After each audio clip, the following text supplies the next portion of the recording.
मैं 20 साल की थी, कॉलेज में पढ़ रही थी। शहर की भीड़-भाड़, हॉर्न और भागदौड़ वाली जिंदगी से थक चुकी थी। उस गर्मी की छुट्टियों में मैंने तय किया कि कुछ दिन गांव चली जाऊं, अपने नाना-नानी के पास। माँ ने भी कहा, जाओ बेटा, बदल जाएगा माहौल। ट्रेन की खिड़की से बाहर झांकते हुए जब मैंने पहली बार फिर से खेत देखे, तो मन जाने क्यों अजीब सा हल्का लगने लगा। हवा में मिट्टी की खुशबू थी, पेड़ों पर झूलते आम थे और बच्चे पगडंडी पर दौड़ रहे थे। गांव पहुंचते ही नानी ने गले लगाया, आ गई मेरी गुड़िया, और मैं उनके आंगन में बैठी ठंडी लस्सी पीने लगी। उसी वक्त पहली बार मैंने उसे देखा। सामने वाले खेत में एक लड़का बैल लेकर हल चला रहा था। धूप में पसीने से तरबतर, पर चेहरे पर अजीब सी चमक थी। उम्र में शायद मुझसे बस 2-3 साल बड़ा होगा। मेरी नजर उस पर कुछ पल ठहर गई, शायद इसलिए क्योंकि उसके चेहरे पर मेहनत की रेखाएं थीं, लेकिन आंखों में सपने। नानी बोली, वो रामू है, बगल वाले खेत का। बहुत सीधा है, मगर दिल का बहुत अच्छा है। उस शाम जब मैं कुएं से पानी भरने गई तो रामू वहीं खड़ा था। मुस्कुराकर बोला, पहली बार आई हो गांव में? मैंने भी हंसते हुए कहा, पहली बार नहीं, पर इतने बड़े होकर हाँ, पहली बार। उसकी मुस्कान में कुछ था जो दिल को खींच रहा था। दिन बीतते गए। सुबह मैं छत पर बैठकर सूरज उगता देखती और रामू अपने खेत में काम करता। हमारी नजरें कई बार टकरा जाती। गांव की पगडंडियों पर हम कई बार आमने सामने हो जाते। वो हमेशा मुस्कुरा देता और मैं झेप कर आंखें झुका लेती। एक दिन नानी ने मुझे सब्जी मंडी भेजा। रास्ता थोड़ा लंबा था। तभी पीछे से आवाज आई, अकेली जा रही हो? मैंने मुड़कर देखा, रामू था। मैं बोली, हाँ क्यों, डर लग रहा है क्या? वो हंसा, डर तो मुझे है, कहीं तुम रास्ता भूल ना जाओ। मैं हंस पड़ी। वो मेरे साथ साथ चलता रहा। हवा में धूल उड़ रही थी, बाल मेरे चेहरे पर आ रहे थे। उसने बिना कुछ कहे अपने हाथ से मेरे चेहरे से बाल हटाए। मेरी सांसें अटक गईं। शायद पहली बार किसी ने ऐसे छुआ था। मेरे दिल की धड़कन तेज हो गई। बारिश का दिन आया। गांव की गलियों में मिट्टी की खुशबू फैली हुई थी। मैं छत पर खड़ी बूंदों को महसूस कर रही थी कि तभी रामू आया। भीगते हुए बोला, चलो खेत की ओर, बारिश में धान लगाते हैं, मजा आएगा। मैं पहले हिचकी, फिर न जाने क्यों चली गई। खेत में दोनों ने पांव मिट्टी में डाले।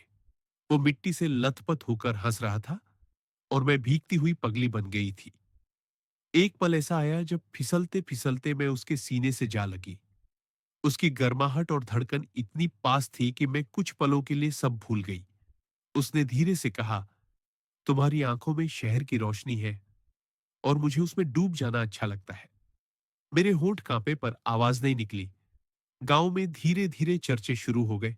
नानी की पोती और रामू दोनों हर वक्त साथ नजर आते हैं।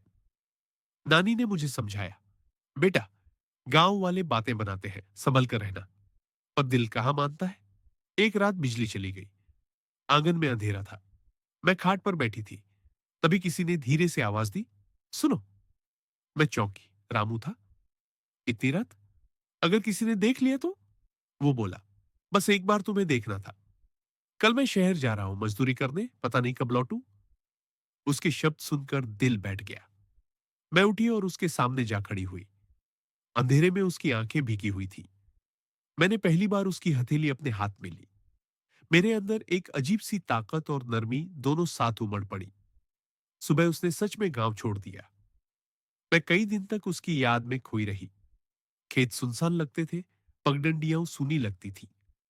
नानी ने कहा, बेटा, ऐसे लोग शहर जाकर बदल जाते हैं, उम्मीद मत रखना। लेकिन मेरा मन उम्मीद छोड़ ही कहां पा रहा था। महीनों बाद मैं फिर गांव गई। सोचा शायद अब भूल पाऊं, पर जैसे ही मैं पहुंची सबने बताया कि रामू शहर में मजदूरी करते हुए पढ़ाई भी कर रहा है। उसका सपना है कि गांव में स्कूल बनवाए।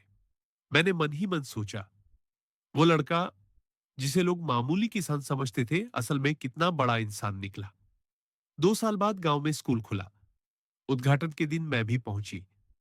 मंच पर खड़ा रामू अब वही सीधा साधा लड़का नहीं था। पढ़ाई से निखरी हुई शख्सियत, आत्मविश्वास से भरी आंखें। सब लोग तालियां बजा रहे थे। रामू ने माइक उठाया और कहा, यह स्कूल मेरी मां की याद में है। पर आज मैं एक और सच कहता हूं, अगर उस बरसात की दोपहर उसने मुझे हिम्मत न दी होती, तो मैं शायद कभी सपने देखने की जुर्रत न करता। सारी नजरें मेरी तरफ मुड़ गई। मैं रो पड़ी। वो मेरे पास आया, बस इतना बोला, तुम मेरी ताकत हो लेकिन मेरा रास्ता कुछ और है। मुझे गांव के बच्चों के लिए जीना है। उस पल दिल टूटा भी और गर्व भी हो है। कहानी वहीं खत्म हुई। प्यार अधूरा रह गया, लेकिन उसका मकसद पूरा हो गया। और मुझे समझ आया, सच्चा प्यार हमेशा साथ रहने में नहीं होता, बल्कि एक दूसरे की जिंदगी बदल देने में होता है।